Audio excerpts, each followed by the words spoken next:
Bien, bonjour à toutes et à tous. Je vais donc aujourd'hui reprendre rapidement le dernier point que nous avons abordé dans cette quatrième partie, enfin ce troisième chapitre de la quatrième partie, à quoi sert une unité lexicale. Donc nous avons vu le rôle de l'unité lexicale en termes de catégorisation et nous avions abordé la question de la polysémie la semaine dernière. Les conclusions auxquelles nous étions parvenus étaient les suivantes. D'une part, les catégorisations naturelles s'opposent aux catégorisations scientifiques, disons les catégorisations naturelles au sens où ce sont les catégorisations spontanément effectuées dans les pratiques langagières. Elles sont considérées comme naturelles par opposition aux catégorisations scientifiques et à la différence des catégorisations scientifiques, elles ont une structure de prototype, c'est-à-dire que la catégorisation se fait à partir de la ressemblance avec un prototype et plus fréquemment ou plus spontanément au niveau de base, ce qui montre donc que la catégorisation au sens de la sémantique du prototype considère que tous les membres d'une catégorie ne sont pas équivalents. Ensuite, on a vu que la catégorisation peut être considérée comme un processus analogique, puisqu'elle est fondée, tout au moins dans la perspective de la sémantique du prototype, sur l'idée qu'un membre appartient à une catégorie sur la base de sa similarité avec le prototype. Autrement dit, si vous vous souvenez de la définition que j'avais donnée de la notion d'analogie, qui est donc l'idée d'un processus d'identification fondé sur une similarité, ici l'idée c'est qu'un membre va appartenir à une catégorie, par exemple un objet va appartenir à la catégorie des chaises, s'il a une similarité suffisante avec le prototype, et s'il a une similarité suffisante avec le prototype, le processus analogique, qui est le processus de catégorisation, va conduire à le considérer comme un membre de la catégorie, comme d'autres membres, quitte à ce qu'il soit plus ou moins prototypique. Donc il s'agit d'une similarité, disons, homogène. Les mots dénotatifs, les unités lexicales qui ont une dénotation renvoient à des catégories. Si vous voulez, on en a parlé un tout petit peu à la fin de la dernière séance, c'est une simplification parce que, au fond, cette opposition entre les noms propres et les noms communs, avec cette idée que les unités lexicales qui sont des dénominations seuls véhiculent des catégories, cette idée un petit peu simplifiée est compliquée par le fait que dans certains cas, les noms propres peuvent aussi véhiculer des informations, mais pas vraiment peut-être des catégories. Et ce qu'on a vu, c'est que ce qui complique la relation entre les unités lexicales et la catégorisation, c'est qu'une même unité lexicale peut véhiculer plusieurs catégories dans la mesure où elle est souvent polysémique. C'est-à-dire qu'une unité lexicale a plusieurs sens reliés entre eux selon différents types de relations qui peuvent être l'analogie, la métaphore, l'extension, la restriction de sens ou la métonymie, qu'on appelle donc les opérateurs de la polysémie. Et donc les différents sens d'une unité polysémique correspondent bien à des catégories distinctes, ce que montraient les propriétés qu'on a vues à partir d'un texte de Kléber de robustesse et de non-unifiabilité. C'est surtout la notion de non-unifiabilité qui montre que dans le cas de la polysémie, nous avons bien affaire à des catégories distinctes dénommées par une seule et même unité lexicale. Alors, pourquoi cette complication dans les langues? C'est effectivement apparemment une complication, puisque au fond on pourrait rêver d'un langage qui, à chaque unité lexicale, associerait une et une seule catégorie. D'accord? Mais le problème d'une langue qui serait un peu logique comme cela, ce serait que évidemment, elle obligerait à multiplier les unités lexicales. Et l'avantage de la polysémie, c'est qu'elle est économique cognitivement, au sens où elle permet d'utiliser des unités lexicales existantes pour dénommer de nouvelles catégories, sur la base d'une similarité donc entre les signifiés. Alors, les questions qu'on peut se poser, c'est est-ce que ces catégories naturelles, enfin disons c'est le processus de catégorisation qui est considéré comme naturel, est-ce que les catégories naturelles proviennent des langues elles-mêmes, c'est-à-dire est-ce que vous percevez le monde en fonction des catégories que vous possédez dans votre langue, ou bien est-ce qu'elles proviennent du monde lui-même, c'est-à-dire de la structuration du monde, et les catégories que nous utilisons reflèteraient les catégorisations du monde, ou encore est-ce qu'elles proviennent de représentations mentales qui ne seraient pas particulièrement linguistiques. Bon. Alors évidemment, il n'y a pas de réponse simple à cette question. Vous avez peut-être donné cet exemple des noms de couleurs avec le russe qui distingue dans le bleu, là où en français ou en anglais par exemple il y a un seul nom de couleur pour le bleu, en russe vous avez deux noms, sini et goluboy, pour le bleu clair et le bleu foncé. Et un certain nombre d'expériences montrent que effectivement la perception des locuteurs du russe est différente. Ils voient des choses, non pas que nous ne pouvons pas voir, puisque nous voyons bien la différence entre le bleu clair et le bleu foncé, mais sauf que eux ne peuvent pas ne pas la voir, cette différence.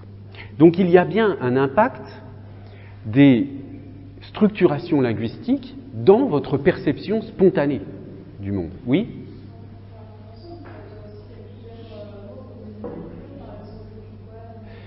Oui, alors c'est sûr, et effectivement, quelqu'un qui est, par exemple, je ne sais pas, un artiste peintre qui est habitué à des teintes, à travailler avec des teintes de bleu différents et qui a enregistré le rapport entre certaines teintes et certains noms plus spécifiques comme le turquoise, etc., va aussi déceler ces différentes couleurs plus facilement que quelqu'un qui n'a pas cette habitude. Donc, en effet, nos dénominations, les dénominations dont nous disposons, nous permettent, disons, de catégoriser le monde plus spontanément de telle ou telle façon. Mais ça n'est pas parce que vous n'avez pas deux mots pour le bleu que vous ne pouvez pas percevoir deux bleus différents, bien sûr. Hein. Donc, vous voyez que le rapport entre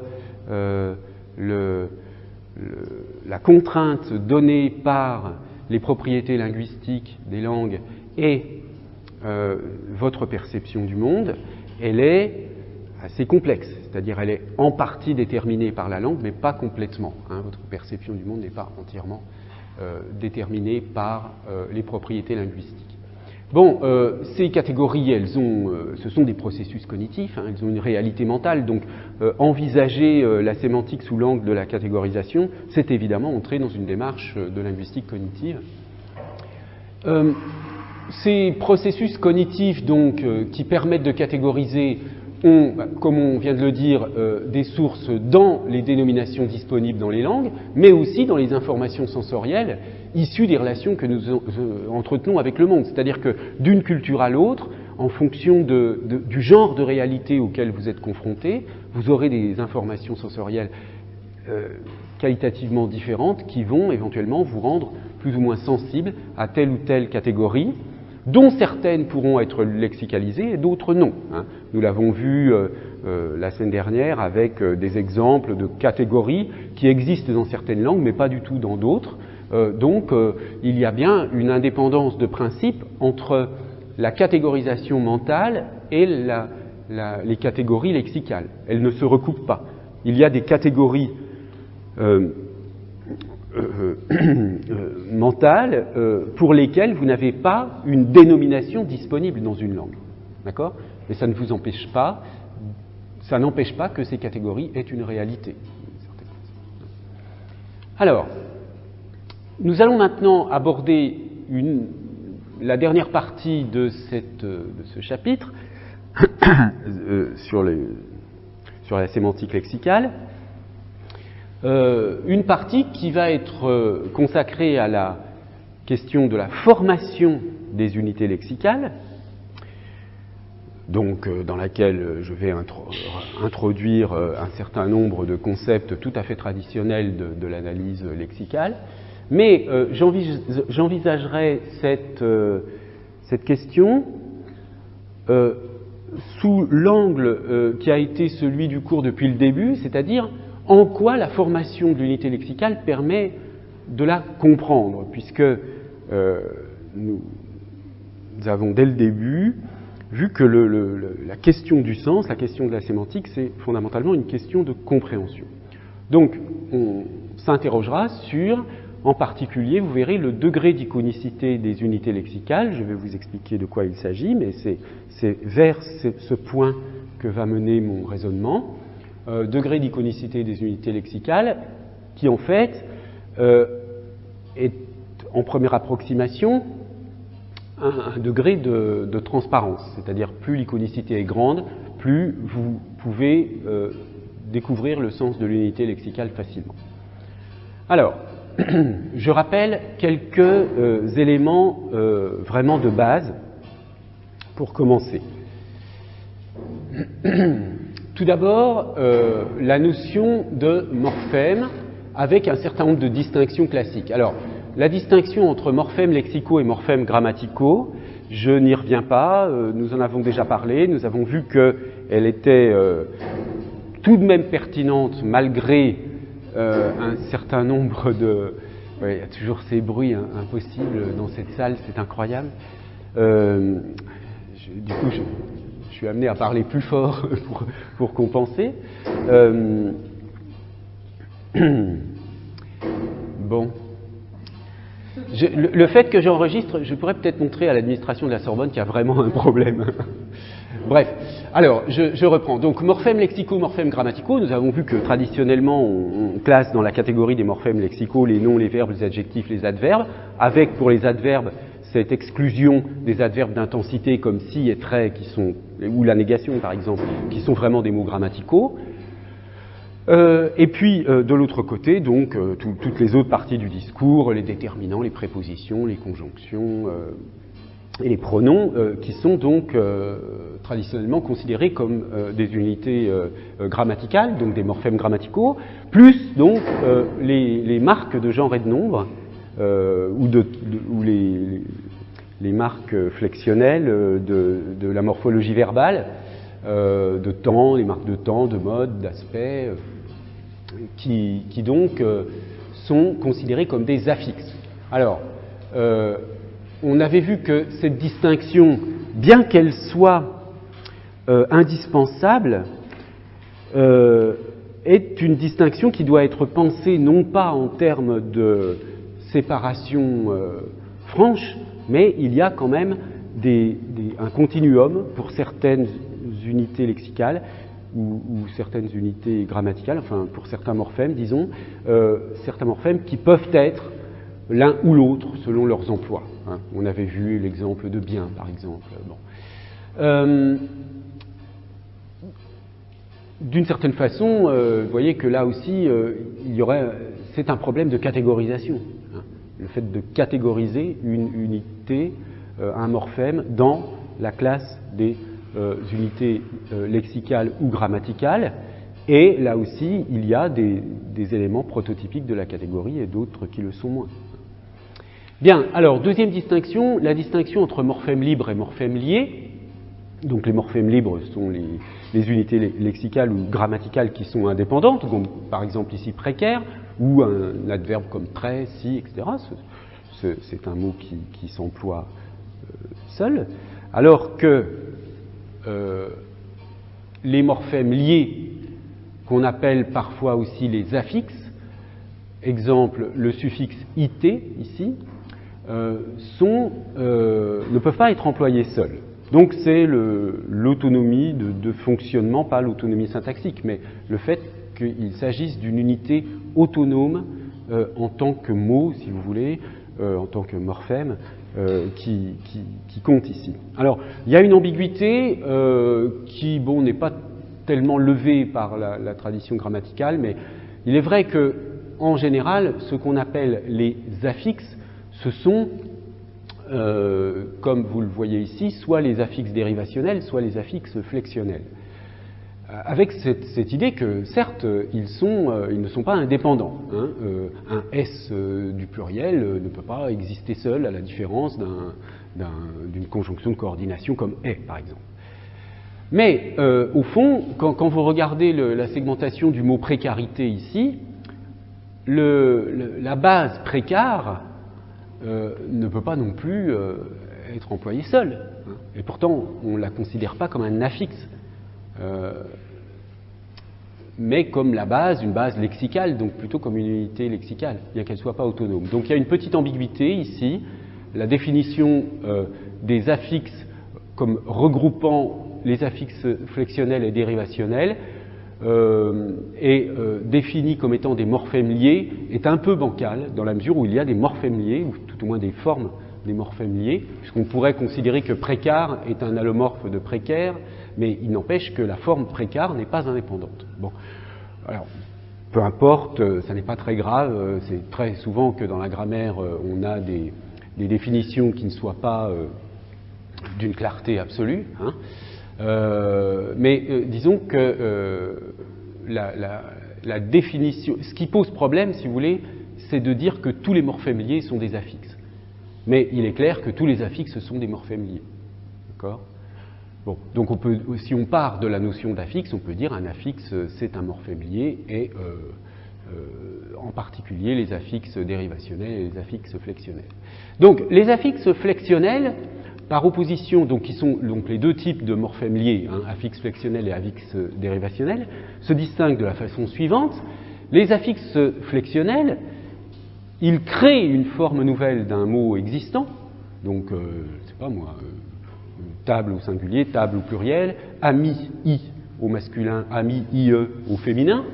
Vous n'avez pas, avec ami, ie au féminin, un nouveau mot. Vous avez le féminin du mot ami. Alors, je dirais un mot tout à l'heure du genre de problème que ça pose. Hein. C'est comme ça qu'on présente en général les choses, mais dans le fond, ça pose quand même un petit problème. Et par opposition à ce premier cas de figure des affixes flexionnels, les affixes dérivationnels, eux, ils créent un mot nouveau. Hein. C'est-à-dire quand vous fabriquez précarité à partir de précaire, vous créez un mot nouveau. Ce n'est pas une forme nouvelle du même mot. D'accord ?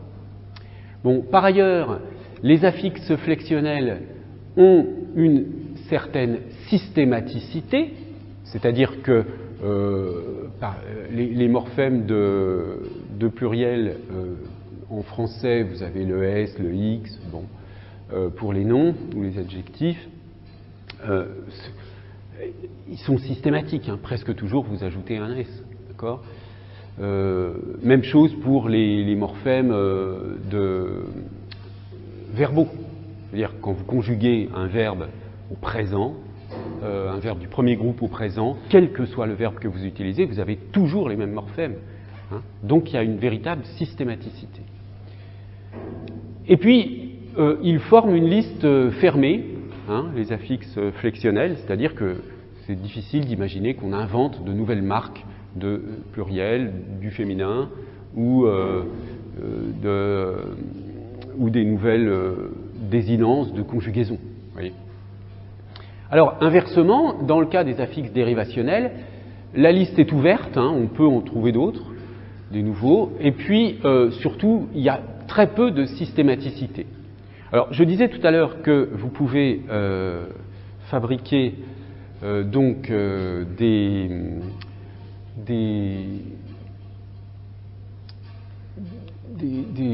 des formes nouvelles de mots existants grâce à des affixes flexionnels de féminin ou de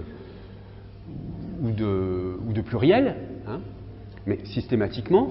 Mais si vous prenez un suffixe comme âge qui fabrique des noms à partir de verbes. Par exemple, sécher, séchage. Donc vous pouvez essayer de systématiser cette transformation de verbe en nom avec le suffixe age. Donc ça marche par exemple pour sécher, séchage, truquer, trucage, balayer, balayage, laver, lavage, mais vous ne pouvez pas construire manger, mangeage, hein, dormir, dormage, ou tricher, trichage. Vous voyez ?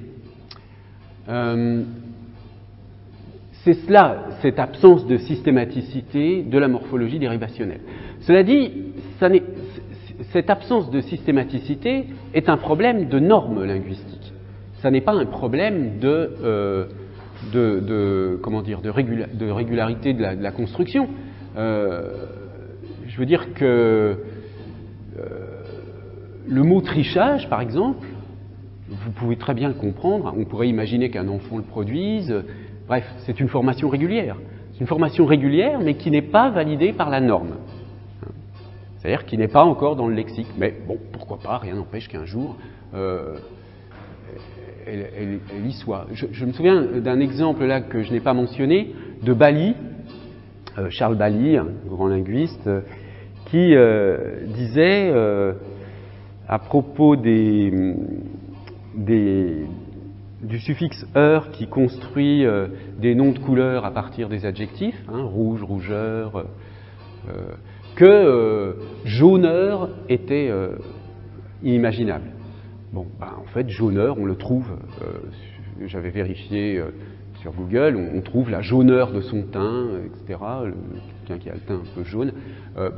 Donc, au fond, je ne sais pas si, je n'ai pas vérifié si le mot jauneur apparaît dans le dictionnaire, comme apparaîtrait verdeur, rougeur. Vous voyez, c'est assez curieux, toutes les couleurs ne donnent pas lieu à un nom de couleur. Peut-être que il y aurait quelque chose à étudier sur ce point. D'ailleurs, il est possible que des linguistes aient déjà abordé cette question. Mais vous voyez qu'en tout état de cause, l'absence de systématicité n'est pas due à un processus qui serait défaillant.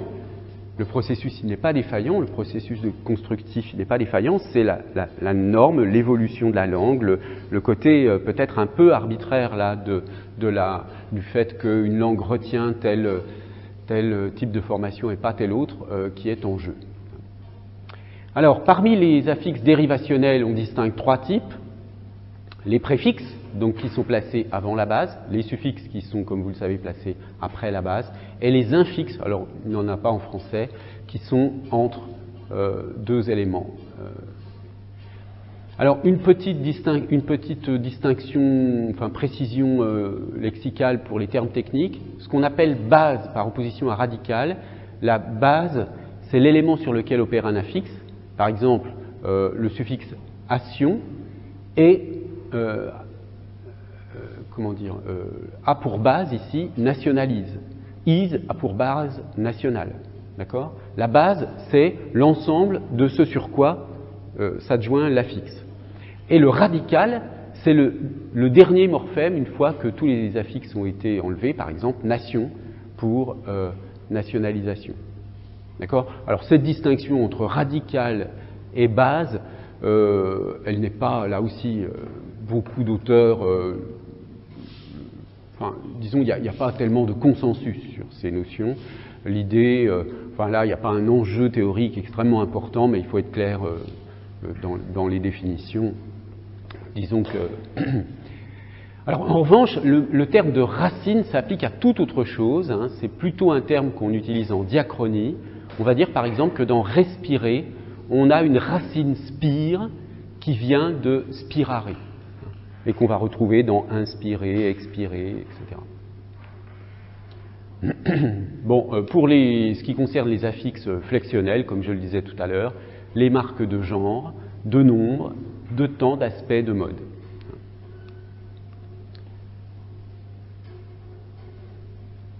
D'accord ? Pas de questions sur ce point ? Ce sont juste des rappels pour la plupart de ces éléments, je pense que vous aviez déjà les connaissances. Alors maintenant, j'aborde la question de la formation des unités lexicales. Quelles sont les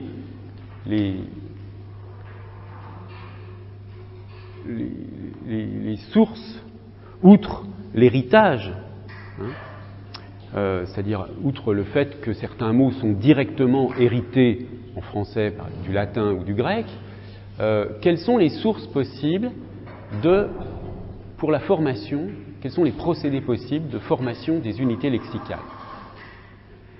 Alors, là, si vous voulez, par exemple, ce genre de choses est utile lorsque vous passez le CAPES de lettres ou le concours de professorat des écoles, etc. On vous pose souvent des questions sur, consistant à identifier ce genre de procédé.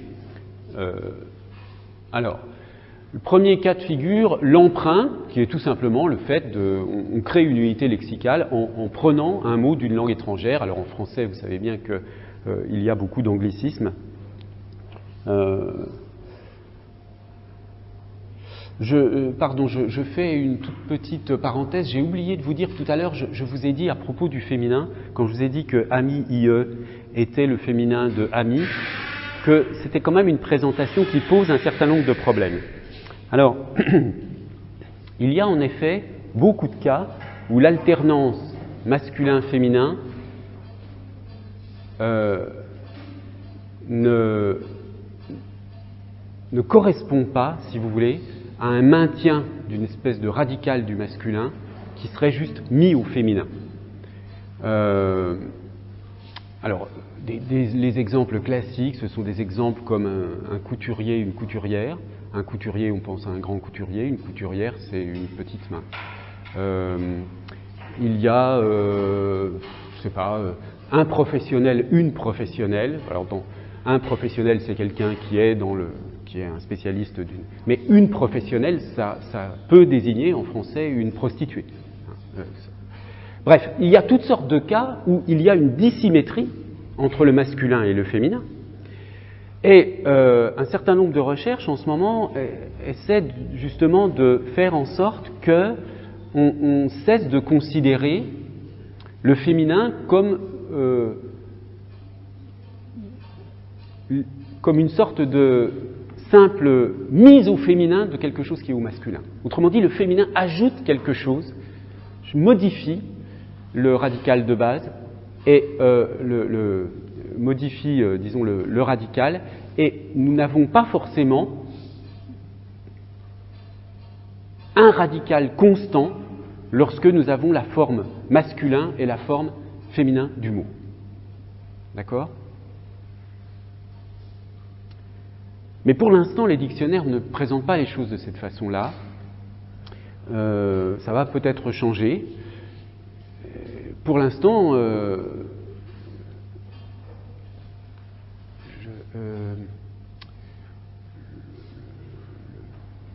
cette problématique est totalement absente de la lexicographie, presque. Et ça fait partie, si vous voulez, des réflexions sur les rapports entre la langue et le genre qui sont aujourd'hui très, très vivaces. Bon, alors, c'est un vaste sujet, mais je voulais simplement vous le mentionner pour faire une différence quand même avec la marque du pluriel. Au fond, la marque, quand on dit, voilà, les affixes flexionnels, c'est genre-nombre, on a l'impression, on met sur le même plan le genre et le nombre. Mais dans le cas des dénominations de la personne, évidemment, uniquement dans le cas des dénominations de la personne, l'enjeu du genre est évidemment complètement différent de celui du nombre. Bon, alors, je reviens donc à l'emprunt et aux anglicismes, mais j'ai donné des exemples d'anglicismes ici, shopping, mailing. Oui, vous aviez...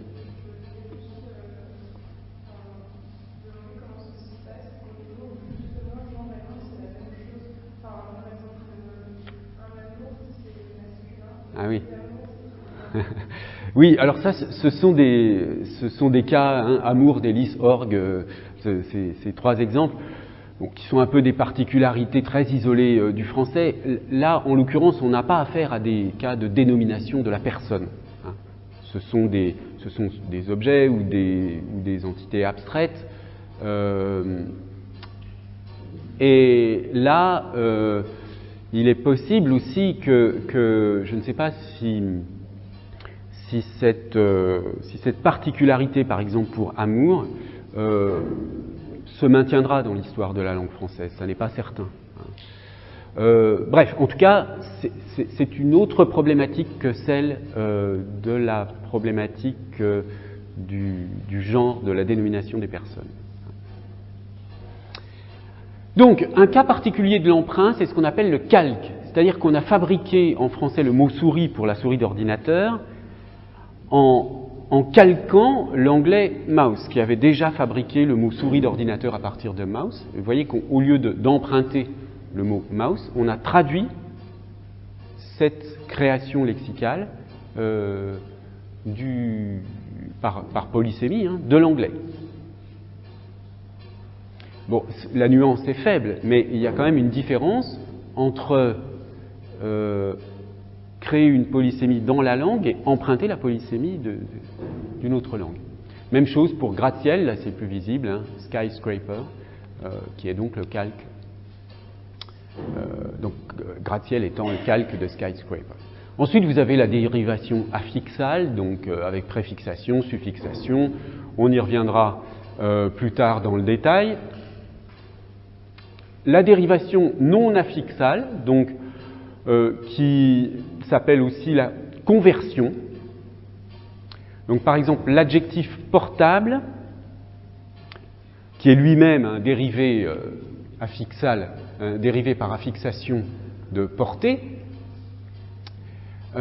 L'adjectif portable permet de fabriquer le nom un portable avec une ambiguïté en français. Est-ce qu'un portable, c'est un téléphone ou un ordinateur pour vous?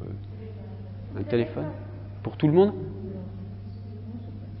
Ouais, parce que certains disent un mobile pour un téléphone et un portable pour un ordinateur. Bon. Comment vous dites un ordinateur portable, justement? Oui, mais un PC, ça peut être un PC de bureau, enfin. Oui. Oui. Voilà. Donc certains font l'emprunt. Je connais certaines personnes qui disent toujours laptop pour un ordinateur portable. Mais vous voyez que, au fond, alors évidemment, dans le marché de l'informatique, les ordinateurs portables se sont multipliés. Donc, avoir un ordinateur, pour la plupart des gens, maintenant, c'est avoir un ordinateur portable. Mais si vous travaillez dans un bureau où vous avez des gros ordinateurs qui sont fixes, votre ordinateur, il y a une différence entre votre ordinateur portable et votre bureau, enfin, votre ordinateur de bureau. Bref, passons. Donc c'est simplement le cas ici d'une dérivation. Vous voyez, on passe à une autre catégorie, ça signifie autre chose, mais on n'a absolument pas apporté ni de préfixe ni de suffixe. C'est ce qu'on appelle donc la conversion. Un cas particulier de conversion, c'est quand on convertit un nom propre en nom commun. Le mot ampère, qui désigne en français donc l'unité d'intensité électrique, vient de l'inventeur, enfin disons d'un scientifique, Ampère, qui a découvert un certain nombre de choses au sujet de l'électricité. Ensuite, vous avez le figement, dont on a déjà parlé, en termes de degré de figement, etc.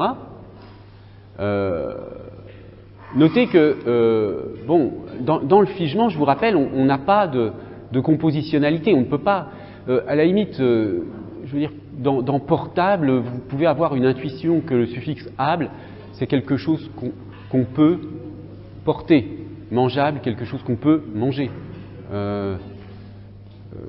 Etc. Dans le cas du figement, vous avez toujours une certaine opacité sémantique qui est relativement problématique. Bon, sans abri, quelqu'un qui n'a pas d'abri, ça c'est relativement facile. Un grand-père, il n'est pas forcément grand, donc le terme grand ici est évidemment subit une sorte d'évidement sémantique où tout au moins l'ensemble fonctionne différemment. Une chasse d'eau, c'est pas tellement pour... la question ici, c'est plutôt... On dit toujours tirer la chasse d'eau. Mais maintenant, la plupart des toilettes, ce sont des boutons qu'on pousse. mais on va dire quand même tirer la chasse d'eau, même si on pousse. Parce que, au fond, on n'a pas conscience, si vous voulez, quand vous avez cette expression en tête, tirer la chasse d'eau, vous ne pensez pas à tirer, puisque c'est une locution. Cas particulier du figement, la composition savante, ce qu'on appelle la composition savante. Alors, la différence entre, par exemple, bibliothèque et grand-père, c'est que grand et père existent comme unités séparées, mais dans bibliothèque, biblio et tech ne sont pas des morphèmes lexicaux libres. Hein. Alors, ce ne sont pas non plus des... Tech n'est pas non plus considéré comme un suffixe. Ce sont des mots de formation savante. Hein. Donc vous avez bibliothèque, ludothèque, etc.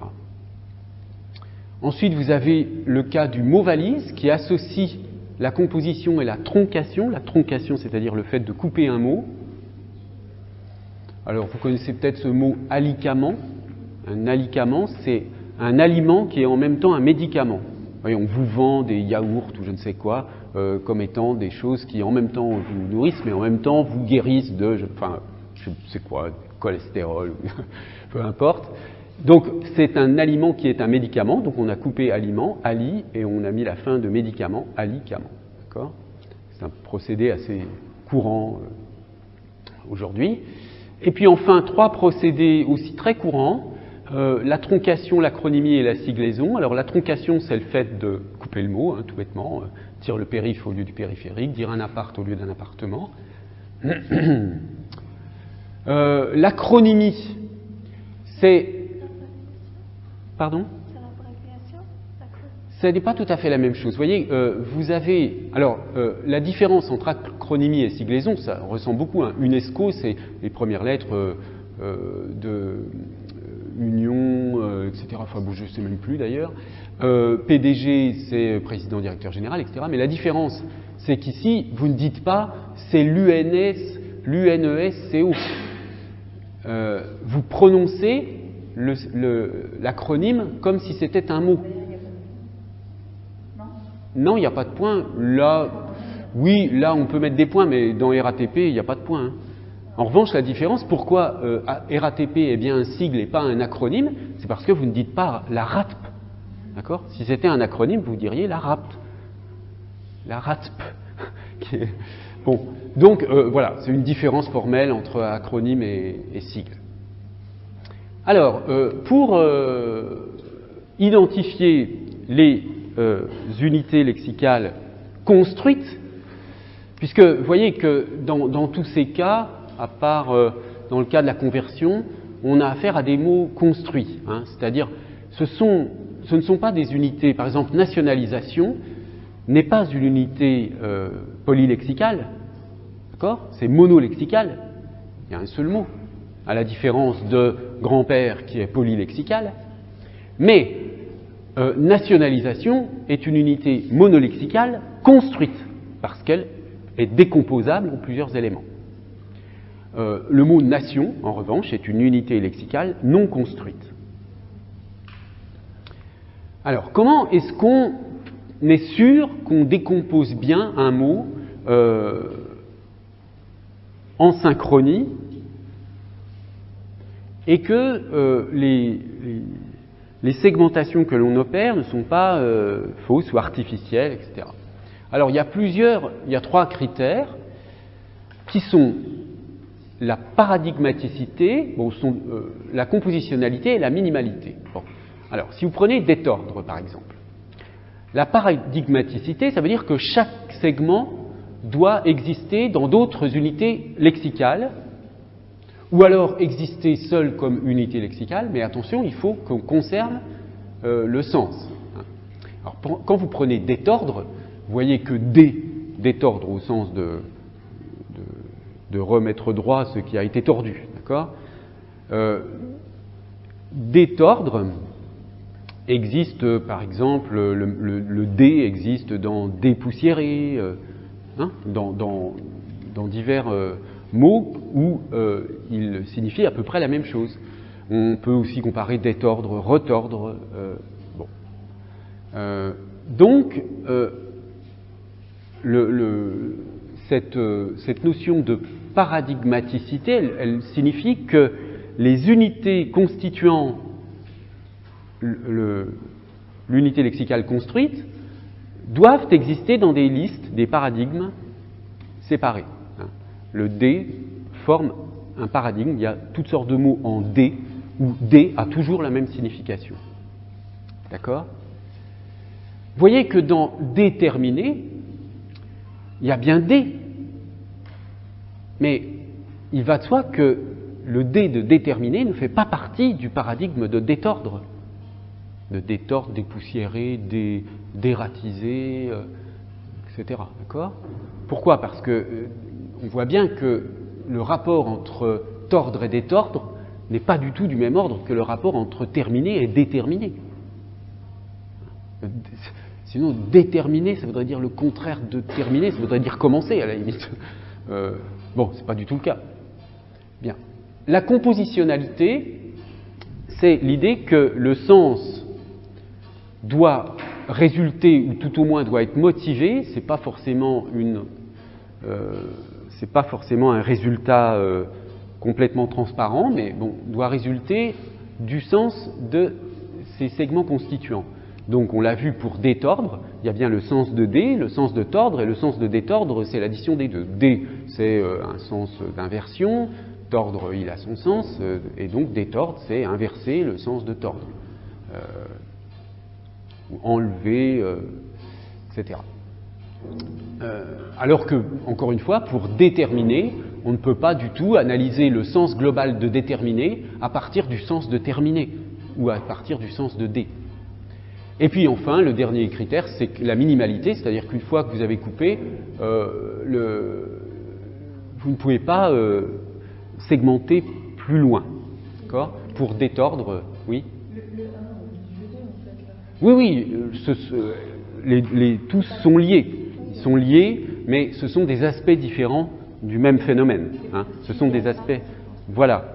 En général, s'il y a paradigmaticité, il y a compositionnalité.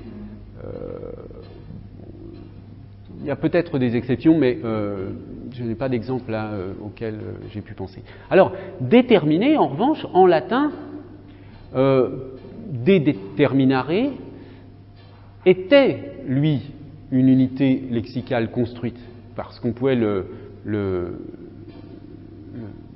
l'analyser en D plus terminus,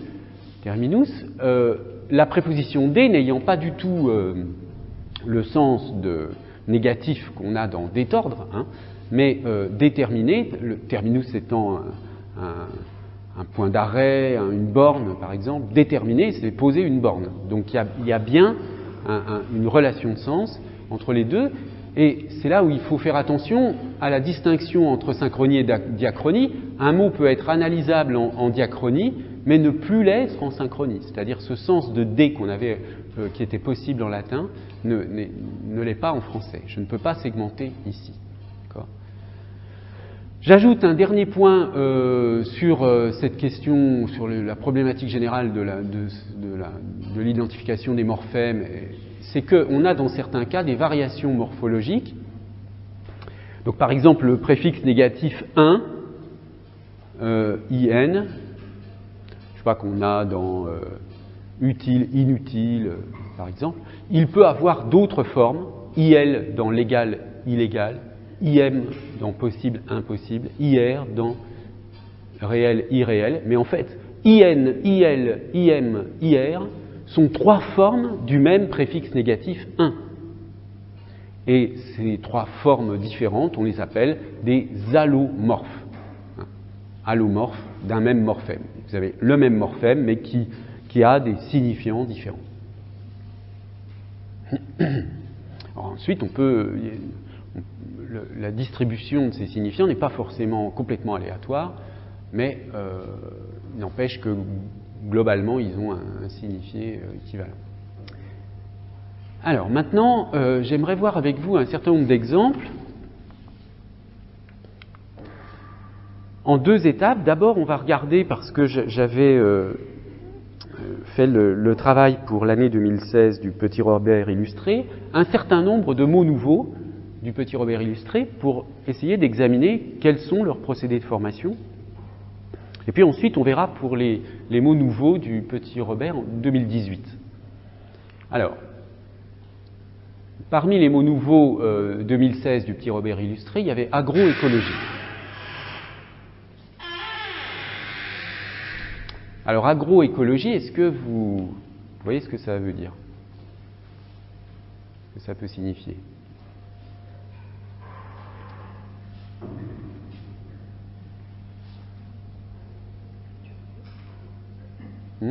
La culture biologique? Oui, à peu près. Ensemble des méthodes de production agricole respectueuses de l'environnement. Alors, le mode de formation, vous voyez que c'est à partir d'une base lexicale écologie, et puis un élément qu'on pourrait considérer comme un préfixe, agro, qui fait qu'on a ici un dérivé par préfixation. Bon. Dans l'année 2016 est entré également Big Data, qui là, chacun sait, je suppose, ce que ça signifie. On a ici donc un exemple d'anglicisme caractérisé. Le butternut, qui est entré... Alors, est-ce que vous savez ce que c'est? Oui? Voilà. Le butternut, c'est une variété de courge en forme de poire à la saveur douce. Alors, si on vous dit cela, vous ne voyez pas trop ce que c'est, en réalité, c'est ça, voilà, un butternut, qu'on appelle aussi, mais alors je ne sais même pas si les francophones natifs le savaient, un doux-beurre, d'accord? Et donc, ça c'est le mot français, mais butternut est en fait un anglicisme, d'accord? Où on reconnaît nut, butter, l'idée de douceur qu'on a dans doux-beurre, d'accord? C'est un peu... alors je ne sais pas de quand date ce mot-là, doux-beurre, je n'ai pas vérifié, mais en tout cas, il est très peu connu, ce mot en français, pour dire butternut. Climato-sceptique. Le sens est assez transparent, non? Donc, là, c'est un mot qui est un mot composé de deux éléments, climat et sceptique. Donc, on a ici un cas un peu particulier, vous voyez, on n'est pas dans le mot composé, puisqu'on a un seul mot, mais les deux unités qui le composent, climat et sceptique, existent séparément. Donc, aucun des deux ne peut être considéré comme un préfixe ou un suffixe. Donc ici, c'est un mode de formation particulier qui associe deux unités lexicales en une seule, sans qu'on ait affaire à un mot, une unité polylexicale. Mais le sens est assez transparent, climato-sceptique, qui met en doute les théories les plus répandues concernant le réchauffement climatique. Le déclinisme,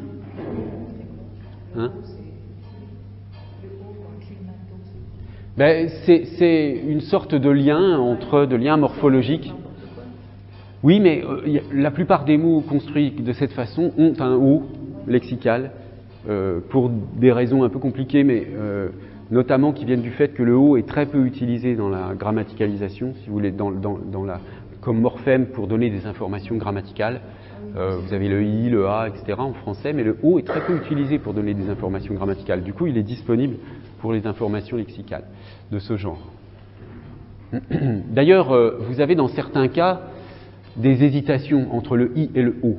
Un cas typique qui d'ailleurs mériterait une étude intéressante, c'est cancérigène, cancérogène. Vous trouvez les deux en réalité.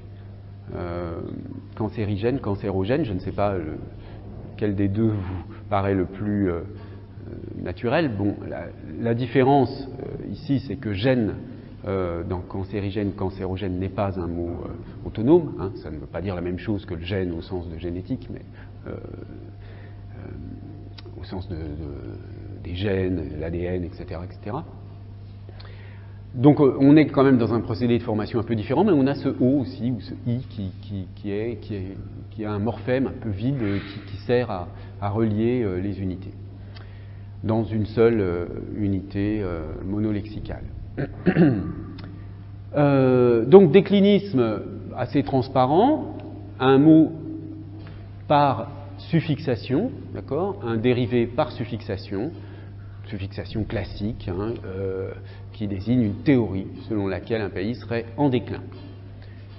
Éco-conduite, c'est un peu comme agroécologie, hein, alors sauf que on peut avoir une hésitation sur éco, est-ce que c'est économique ou écologique, hein, éco-conduite, ensemble de pratiques qui rendent la conduite d'un véhicule à la fois plus économique et plus respectueuse de l'environnement. Je vous rappelle, des mots comme ça, il en existe sans doute beaucoup, certains ne sont pas encore enregistrés par les dictionnaires, là je traite uniquement donc ceux qui sont récemment entrés dans le dictionnaire.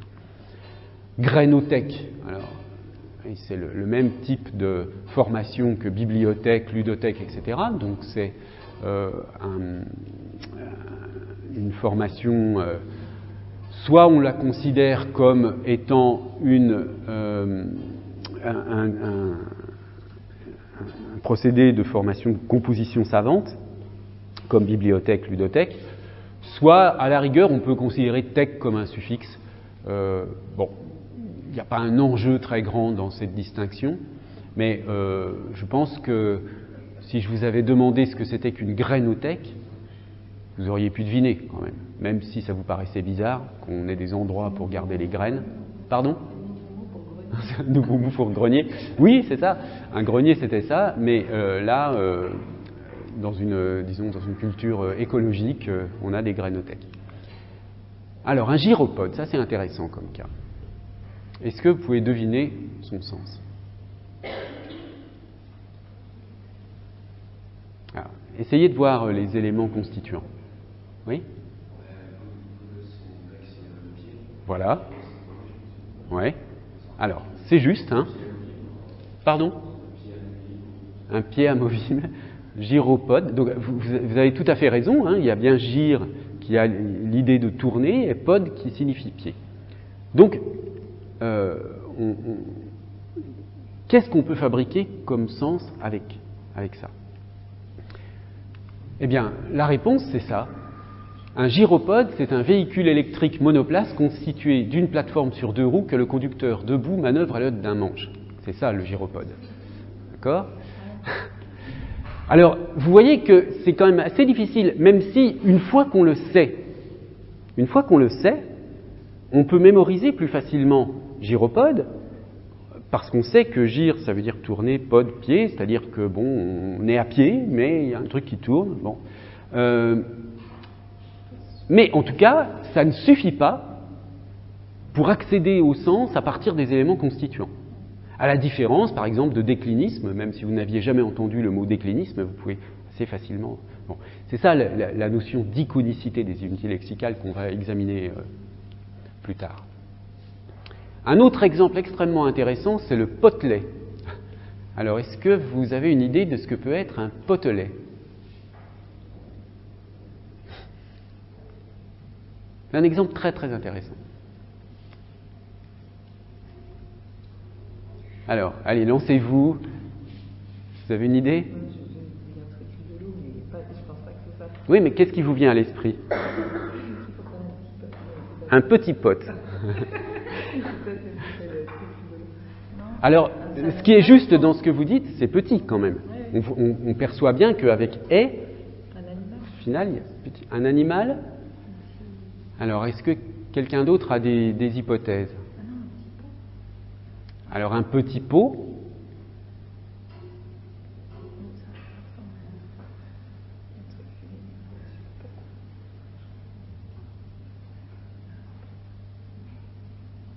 Non, vraiment, vous ne voyez pas d'autres possibilités ?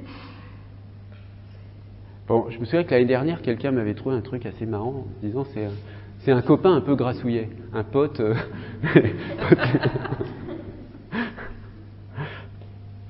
C'est pas ça non plus.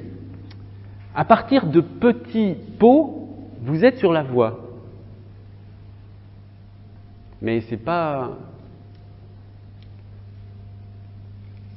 Qu'est-ce que ça pourrait être le radical ? Parce que si c'était un petit pot, on aurait peut-être potet. Alors pourquoi potelet ? Bon, un potelet, c'est un petit poteau. D'accord? Alors pourquoi c'est intéressant? C'est intéressant parce que ça n'est pas n'importe quel petit poteau. Vous voyez, des poteaux, alors je dis ça pour les étudiants étrangers, hein, vous avez dans les rues ou à la campagne des poteaux électriques qui peuvent être plus ou moins grands, ou des poteaux pour fabriquer des clôtures qui sont plus petits. D'accord? Mais un potelet, en réalité, ça n'est pas un petit poteau au sens où, par exemple, un poteau de clôture pourrait être appelé un potelet. Le potelet, c'est ça. C'est un petit poteau particulier qu'on utilise soit pour séparer les files d'attente, soit dans les rues pour empêcher les voitures de passer.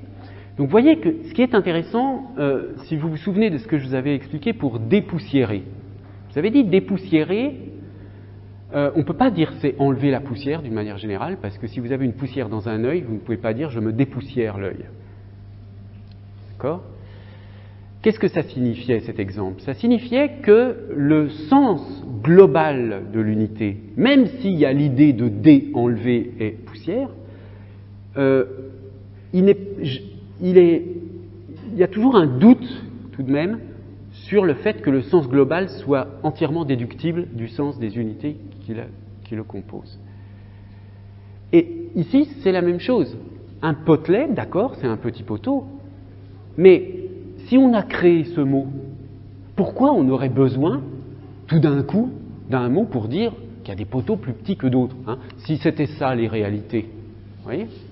Là, tant qu'on a eu des réalités de ce genre-là, avec des grands poteaux électriques, des moyens poteaux électriques, des petits poteaux pour faire les barrières, on n'a jamais eu besoin du mot de potelet. On a eu besoin du mot de potelet à partir du moment où on a commencé à utiliser un nouveau type d'objet. Oui, mais elles sont proches quand même, parce que la hauteur des poteaux est à peu près similaire. Bon, dans les deux cas, on parle de potelet. Mais il y a une catégorie, là, si vous voulez, dans laquelle même un poteau, si vous voulez, imaginez je ne sais pas moi, quelle hauteur ils font ces poteaux, mettons 2,50 m. Imaginez les gens qui travaillent dans ce domaine et qui rangent leurs poteaux, ils en ont qui font 2,50 m, d'autres qui font 2,40 m, d'autres qui font 2,10 m. Pour eux, les poteaux qui font 2,10 m, c'est les petits poteaux. Hein, ceux qui font 2,50 m, c'est les grands. Bon, en tout cas, les petits poteaux de 2,10 m, ce ne sont pas des potelets. Donc, ce que je veux dire par là, c'est que l'affixation, là, qui donc utilise un affixe diminutif, elle produit une unité lexicale nouvelle. À partir du moment où c'est une unité lexicale nouvelle, c'est qu'elle n'est pas réductible à une désignation. Dire, rappelez-vous la distinction entre désignation et dénomination. Dire un petit poteau, c'est une désignation. C'est un poteau qui a la propriété d'être petit. Dire un potelet, c'est une dénomination. C'est-à-dire, on a créé une unité lexicale pour désigner une catégorie bien spécifique et qui n'est pas réductible à la désignation à laquelle correspondrait le développement de la formation dérivationnelle. Hein. C'est-à-dire, c'est pas parce que je glose la suffixation en disant qu'un potelet c'est un petit poteau que je sais ce que c'est qu'un potelet. D'accord? Il y a l'idée que c'est petit, mais ça n'est pas n'importe quelle sorte de petite chose. De petits poteaux en l'occurrence. Alors bon, en 2016, il y avait d'autres exemples peut-être moins intéressants, la recyclerie et puis des emprunts. Hein. Alors là, umami, si vous n'avez jamais entendu ce mot-là, vous ne pouvez pas deviner. C'est un mot qui désigne un type de saveur. Hein. Yuzu, même chose, un mot japonais. Donc dans ces cas-là, umami, yuzu, vous n'avez absolument aucun moyen, il y a une opacité complète si vous ne connaissez pas le japonais ou le Japon, ça ne vous permet pas du tout de savoir à quel signifié vous avez affaire. Bien, alors nous allons faire une petite pause et ensuite on parlera d'un choix de mots nouveaux du Petit Robert illustré de 2018 cette fois-ci. Alors, je reprends. Je repensais là pendant la pause à un autre exemple assez contemporain de formation qui, un peu comme le cas de Potley ou Despoussiéré, etc., produit une signification particulière en dépit de la transparence de sa formation, c'est la qualification islamo-fascisme. Hein, vous avez tous entendu ce mot-là dans la presse, etc., qui est une expression, enfin une unité lexicale qui vise à désigner des groupes islamistes d'une certaine façon en disant qu'ils sont islamo-fascistes. Bon, ça ne veut pas simplement dire que ce sont des fascistes qui ont pour religion l'islam, oui, comme si à l'époque de Mussolini, il y avait des musulmans qui étaient fascistes et que juste ils étaient musulmans et fascistes.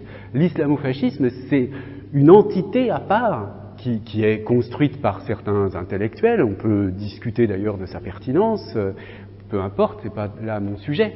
Mais ce que je veux dire par là, c'est que on a un exemple encore ici d'unité lexicale qui, du fait qu'elle est une dénomination, a une signification qui déborde la simple combinatoire des unités qui la composent, c'est-à-dire islam et fascisme. Parce que les termes en haut peuvent être perçus comme sous la forme d'une coordination, hein, je veux dire, mais donc islam plus fascisme. Mais un islamo-fasciste, c'est pas seulement quelqu'un qui est musulman et qui est fasciste, il l'est d'une certaine façon, etc.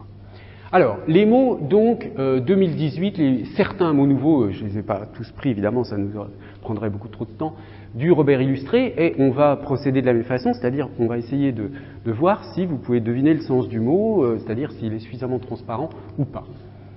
Alors, est-ce que vous savez ce que c'est qu'un antépisode ? Encore assez peu fréquent en français, oui ? Oui, c'est un peu ça l'idée. C'est ce qu'on appelle aussi un préquel, hein, c'est-à-dire donc vous voyez que c'est du français du Canada, on l'utilise au Canada, peut-être qu'on l'utilisera un jour en France. C'est donc pour concurrencer l'anglicisme prequel, qui est donc un mot valise créé à partir de sequel, donc séquel, c'est le mot qui est après, et puis pré, d'accord, à la place de c. Et donc, ici, c'est une formation préfixale, anté plus épisode, donc ce qu'il y a, si vous voulez, on va créer un épisode avant l'histoire déjà connue de tel ou tel type de personnage, etc. Babache. Alors là, ça fait vraiment partie des mots du petit Robert illustré. Babache, alors si vous n'êtes pas du Nord, vous ne pouvez pas comprendre. Ça veut dire imbécile dans le français régional du Nord. Exemple, quelle babache celle-là. Alors, vous voyez que j'ai ajouté les NB, c'est moi qui les ai ajoutés, hein, les remarques. Un dictionnaire donc du Picard donne le mot babasse pour quelqu'un qui a de grosses joues. Et en fait là, parce que l'étymologie n'est pas tellement claire de ce mot. Bon, d'abord, premièrement, c'est clair que vous pouvez difficilement le deviner. Son étymologie, elle est probablement onomatopéique d'une certaine façon, c'est-à-dire que vous voyez le lien entre grosses joues et baba, c'est que le fait de prononcer ces sons, baba, vous gonfle un peu les joues. Hein, et il y a une sorte de lien, comme ça, entre l'articulation et la signification. Mais enfin, en tout cas, ça n'empêche pas que ça n'est pas du tout transparent. En français, d'ailleurs, Pierre Guiraud, un linguiste français, avait beaucoup travaillé sur ces doubles racines, sur ce qu'il appelait les racines bilitaires, BB, qu'on a dans Bob, bobine, pour dire la tête, hein, etc.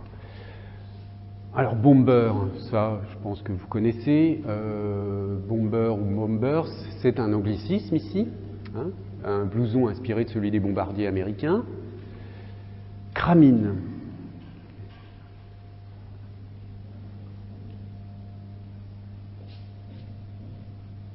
Alors là aussi, c'est du français régional, mais peut-être vous pouvez reconnaître quelque chose là.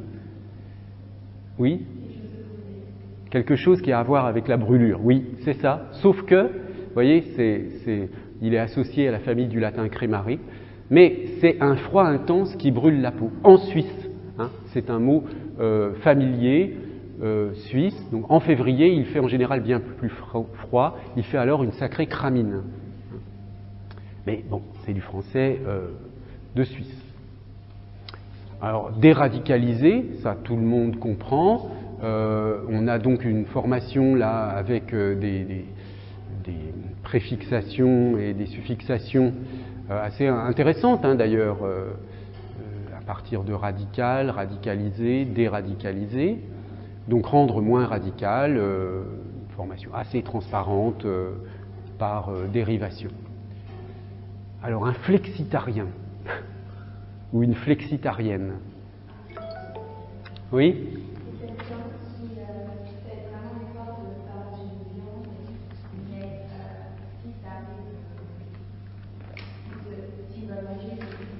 Voilà, exactement. Donc, c'est qui limite sa consommation de viande sans être exclusivement végétarien. C'est bravo, c'est exactement la définition. Alors, on reconnaît effectivement dans ce qui est judicieux dans la... Et voyez que c'est un calque de l'anglais, hein, flexitarian. Donc, on reconnaît dans tarien, végétarien, bien que ce ne soit pas du tout une unité, disons, historiquement pertinente. Hein. Tarien, ça ne veut rien dire. Mais par la ressemblance entre végétarien et flexitarien permet de faire le lien et de se dire que c'est un végétarien cool, quoi, un flexitarien, d'accord? GAFA. Je suis étonné que vous ne connaissiez pas ça. Oui? Exactement. Et là, je vous l'ai donné parce que c'est un exemple d'acronyme. Hein. On ne dit pas les GAFA. Donc, ce n'est pas de la siglaison, c'est de l'acronymie. Donc, c'est l'acronyme de Google, Apple, Facebook, Amazon, les 4 grandes entreprises de l'économie numérique. Facile, oui?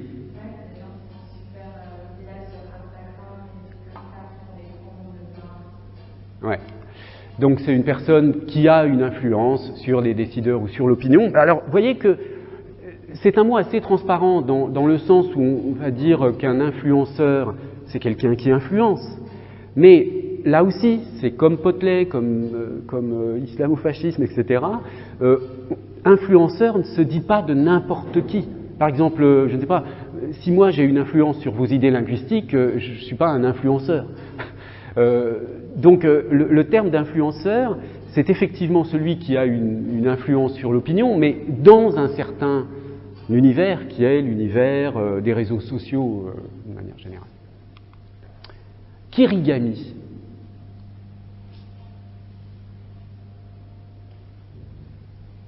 Est-ce que ça vous fait penser à quelque chose? Origami. Donc c'est un mot japonais, mais là, à part la ressemblance avec origami qui peut vous faire penser que ça a un rapport, c'est l'art traditionnel du papier découpé, le kirigami. Et l'origami, c'est le papier plié, hein, c'est ça. Bon, liker, ça tout le monde connaît, mais c'est un anglicisme hein, qui est complètement... Je veux dire, on a le français aimé, hein, mais bon, c'est pas tout à fait... De toute façon, il y a cette différence en anglais entre like et love, qu'on n'a pas en français, apprécier, aimer, je ne sais pas. Mais en tout cas, il est certain qu'on n'a pas trouvé de concurrent à liker, et tous les gens d'une certaine génération, tout au moins, utilisent couramment ce terme comme si c'était un terme français. Donc c'est un anglicisme. Un autre anglicisme connu, lose, hein, malchance, échec, passer ses vacances sous la pluie, c'est la lose. La mixologie. Bon, c'est l'art de faire des cocktails. Donc vous auriez pu deviner à partir de mixer, mais là encore, on peut disons, comprendre la formation rétrospectivement, mais c'est quand même accéder au signifié de cette unité lexicale spontanément, ça n'est pas évident. Alors, oolong, ouais, très bien. Donc c'est un mot chinois. Donc là, si vous savez, vous savez. Si vous ne savez pas, c'est impossible à deviner pour un locuteur francophone. La post-vérité, bon, je vous en ai parlé lors d'un cours. Hein, donc c'est une formation assez transparente, hein, post-vérité, c'est-à-dire après la vérité. Mais le sens précis qu'a cette unité lexicale est quand même beaucoup plus spécifique. Hein. C'est-à-dire, vous voyez qu'à chaque fois, on a une unité lexicale qui, dans sa formation, peut nous donner des indices généraux, mais le sens de l'unité lexicale est très souvent beaucoup plus spécifique que ce qu'indiquent ces éléments formateurs. Ça, c'est une peur, parce que dans un discours où quelqu'un énonce des vérités, et puis on peut dire la post-vérité, ça serait vu un peu, mais ça n'a rien à voir avec... Oui, ça n'a rien à voir avec cette idée que, la post-vérité, c'est l'idée qu'on raconte n'importe quoi, et de toute façon, ce qui compte, c'est que... Enfin, la post-vérité, c'est Donald Trump, hein, c'est vraiment ça, c'est-à-dire on dit des contre-vérités, et même si par fast-checking, ce qu'on appelle, elles sont démenties tout de suite, ça ne change rien à l'impact que ces choses fausses qui peuvent être dites ont sur l'opinion. Par ailleurs, comme sur Internet, vous trouvez défendu n'importe quelle idée, aussi vraie que fausse, certaines très vraies, d'autres complètement fausses, vous n'avez plus de point de repère très fiable, sauf si vous savez trier les sources d'information sur ce qui est vrai ou faux. Hein. Donc on est dans un moment des sociétés développées où la question de savoir si une vérité a plus d'impact sur l'opinion que quelque chose qui n'est pas vrai est devenu faux. C'est-à-dire que quelque chose de vrai n'a pas plus d'impact sur l'opinion que quelque chose de faux. C'est ça la post-vérité, au fond. C'est que on peut influencer des populations entières en disant des choses fausses. Et même si on démentit, même si on apporte des démentis aux contre-vérités qui sont produites, ça ne change rien à l'influence qui a été produite. Un stiletto. Alors, j'avoue que j'ai découvert en préparant ce cours, vous savez ? Exactement. Hein. C'est un mot italien qui est lié au mot stylet. Une chaussure avec un talon très haut, comme ça. Alors, véloroute. Alors là, vous diriez que c'est un nom masculin ou un nom féminin ? Oui, une véloroute. Alors qu'est-ce que c'est qu'une véloroute ? Là, c'est relativement facile peut-être, non ? Une route spéciale pour les vélos. Hein. Route spécialement aménagée pour la circulation des cyclistes. Et c'est un terme, vous voyez, qui est utilisé sur les panneaux de la circulation. Donc c'est vraiment des routes spéciales pour les vélos où les véhicules ne peuvent pas... Pardon ? Il y a un mot pour ça. Ah oui ? Une piste cyclable. Une piste cyclable. Ah, c'est pas la même chose, la piste cyclable. La piste cyclable, c'est un endroit dans une route, pour les voitures, un espace parallèle où les vélos peuvent circuler. Là, la véloroute, c'est une route spécialement pour les vélos. Et effectivement, ces véloroutes sont construites volontairement de manière suffisamment étroite pour que les voitures ne puissent pas passer. Donc c'est un concept nouveau, d'une certaine façon. Et c'est très bien votre remarque de dire qu'on avait piste cyclable. Parce que, au fond, c'est un autre concept, c'est une autre catégorie que la piste cyclable. Bien. Alors, après avoir examiné toutes sortes d'exemples de mots nouveaux, vous voyez qu'on a des procédés de formation qui reviennent un peu toujours, ce qu'on a pu observer, c'est qu'il y a, je l'ai dit en passant, un degré d'iconicité variable des unités lexicales, c'est-à-dire le fait qu'on puisse, en première approximation, le degré d'une unité lexicale, le degré d'iconicité d'une unité lexicale est grand si vous reconnaissez, si vous pouvez deviner le sens du mot, il est faible si vous ne pouvez pas deviner le sens du mot. Alors, pour réfléchir sur cette notion de degré d'iconicité des unités lexicales, il faut d'abord que je vous explique ce qu'on entend précisément par iconicité. Alors,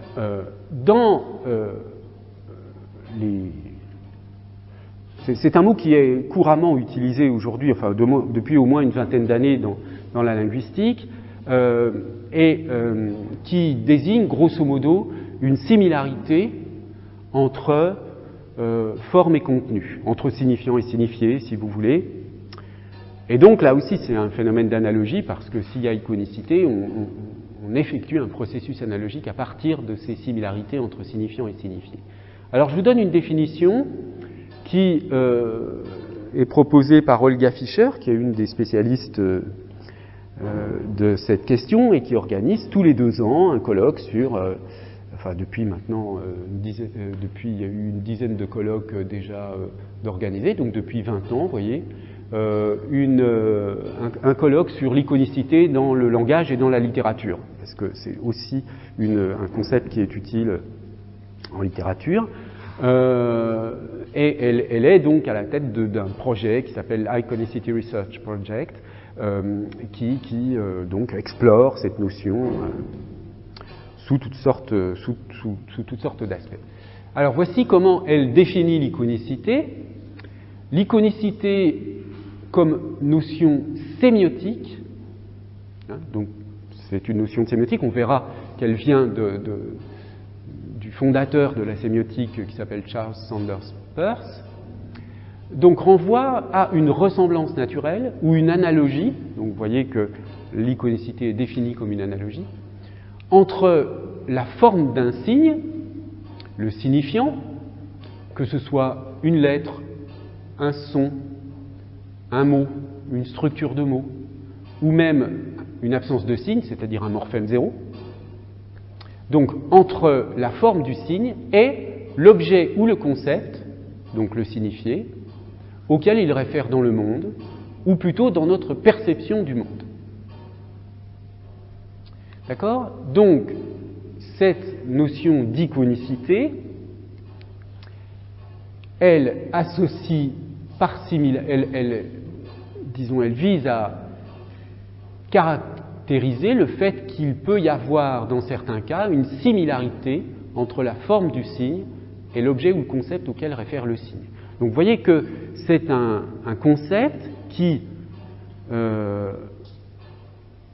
en première approximation, en apparence, disons, est opposé à un grand principe de la linguistique générale, qui est le principe de l'arbitraire du signe. En réalité, les travaux sur l'iconicité linguistique ne sont pas particulièrement anti-saussuriens. C'est simplement qu'il faut mettre le principe de l'arbitraire à sa place. En fait, le principe de l'arbitraire, chez Saussure, il a sa place comme principe dans une conception du système de la langue comme système de valeurs pures. Vous avez sans doute appris ça, enfin, de toute façon je ne peux pas détailler cela maintenant, mais l'invention de Saussure, mais je me demande d'ailleurs si j'en ai pas déjà parlé à un cours antérieur, à l'occasion d'un cours antérieur, l'invention de Saussure, c'est de définir les entités linguistiques comme des entités purement oppositives. Elles n'existent que par des oppositions entre elles. Et c'est cela la théorie de la valeur, c'est dire que il n'y a pas de définition positive des unités linguistiques, elles n'existent que par leurs oppositions. Et c'est là qu'a sa place l'arbitraire dans une conception de la langue comme système de valeurs.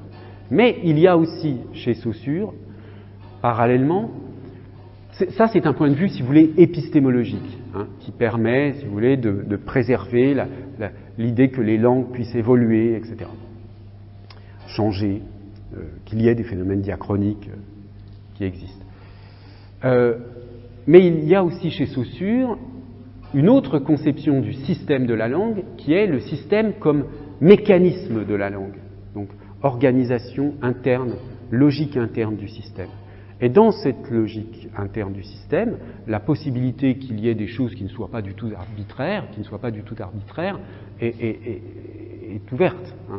Donc, au fond, le Saussure du mécanisme de la langue n'est pas forcément un Saussure pour qui l'arbitraire joue un rôle fondamental. Hein, il joue même un rôle secondaire, ce qui est le plus important, dit-il, dans le mécanisme de la langue, c'est la motivation relative des signes. Bon, je vais y revenir.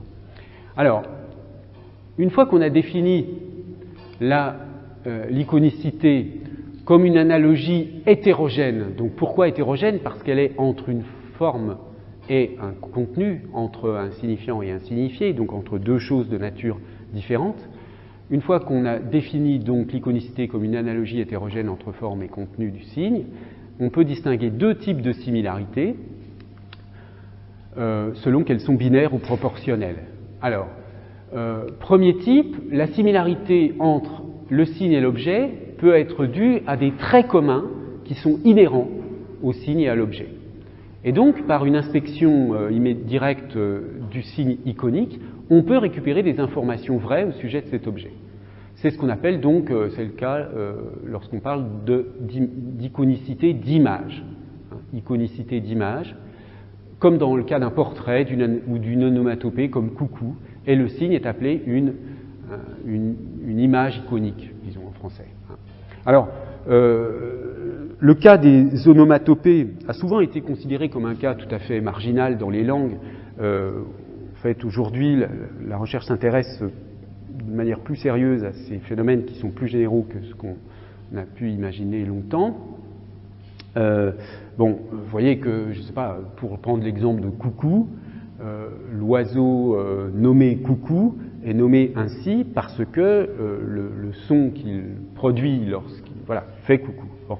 Donc, il y a un lien entre une propriété de l'animal et le nom qui lui est donné. C'est ça, ce lien direct d'iconicité. Dans la notion d'iconicité, vous avez la notion d'image, hein, d'où l'idée du portrait ici. Un portrait est iconique de la personne qu'il représente. Il lui ressemble. C'est-à-dire que si vous avez un portrait de quelqu'un qui est absent, et lorsque vous avez la mélancolie et que vous pensez à cette personne qui est absente, si vous regardez sa photo, pour penser à lui ou à elle, il y a intérêt à ce que la photo soit vraiment ressemblante. Parce que sinon, le portrait ne va pas fonctionner en tant que portrait. D'accord ? Donc il faut bien qu'il y ait des propriétés communes entre les deux éléments. Donc ce premier type d'iconicité est fondé sur donc des propriétés communes entre la forme et l'objet du signe. C'est donc ce que j'appelle ici une analogie binaire. Et puis vous avez des analogies proportionnelles. Lorsque on a donc plusieurs signes, hein, l'analogie est plus abstraite.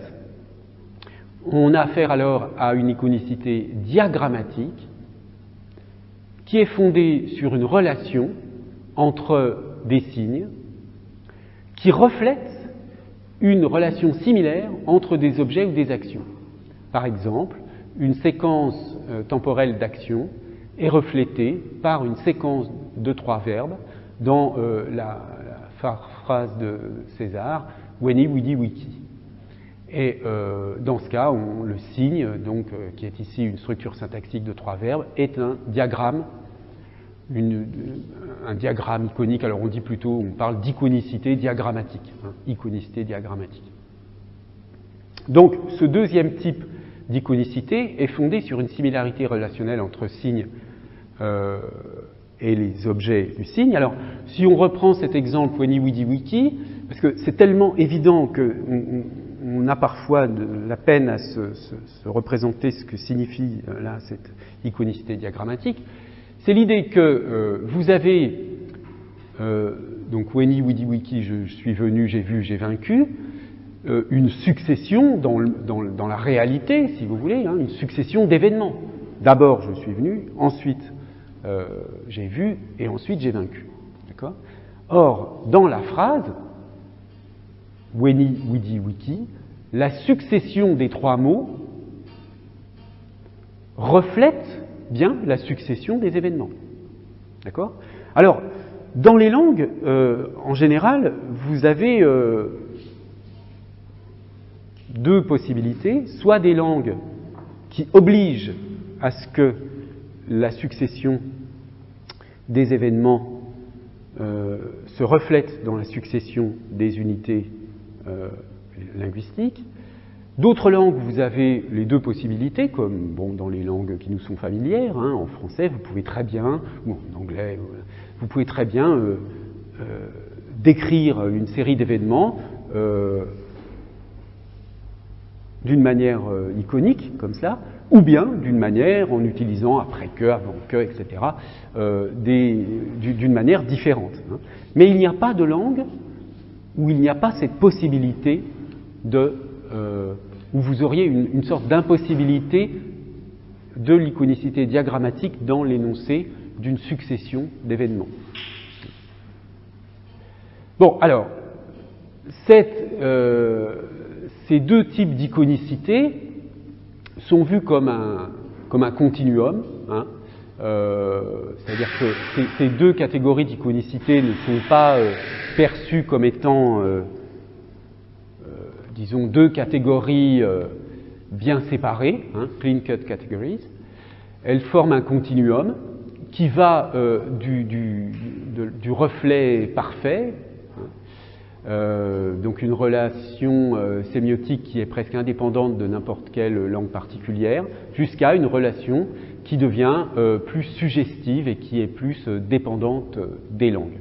Alors, un exemple de relation d'iconicité qui est très générale et qui donc est presque indépendante des langues, c'est l'association du i avec le petit et du a avec le grand, ou si vous voulez l'opposition i-a qui est reflétée par l'opposition petit-grand.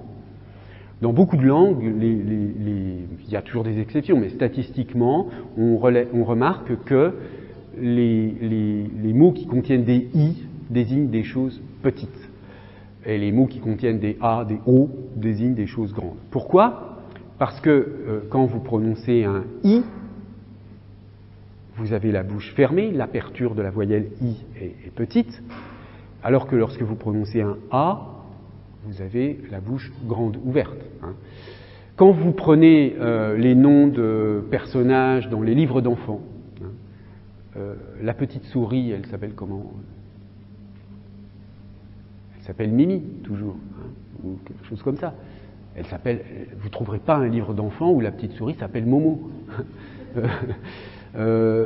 Donc, il y a dans cette opposition I-A entre la faible aperture des voyelles et la grande aperture des voyelles, une corrélation avec l'idée de petitesse, l'idée de grandeur. Pas seulement l'idée de petitesse et l'idée de grandeur, mais le petit, le léger, l'étroit, le proche, et le A, le grand, le lourd, le lointain.